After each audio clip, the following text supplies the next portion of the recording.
Side থেকে দেখুন, side থেকে উঠছে,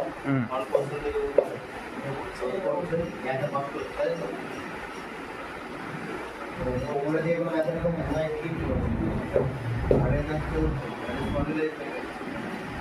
কতদিন ধরে হচ্ছে? এমনি প্রবলেমটা কতদিন ধরে হচ্ছে? সেই পৌষ মাস থেকে তখন থেকে ভেপারি ডাক্তার দেখেছিলাম, কমে গেছে। আবার এই শুনে গেলে ওখানে দিচ্ছি আবার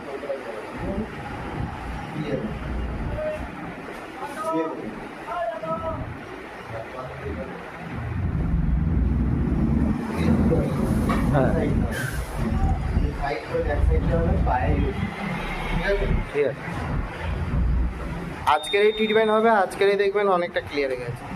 ওটা মেডিসিন খেয়ে জিনিসটা প্রবলেমটাকে চেপে রেখে দিয়েছিলাম। কি বলেছি বুঝতে পেরেছে? থেরাপি ট্রিটমেন্ট হচ্ছে হয়ে যাচ্ছে। ভাইয়ের তো খুব বিশাল প্রবলেম ছিল কোমরে, ও 3-4টে ট্রিটমেন্ট করে এখন বেটার আছে। আমি বলে দিয়েছি মাসে একটা করে একটু চেক আপ রেখে দেবে। ঠিক আছে।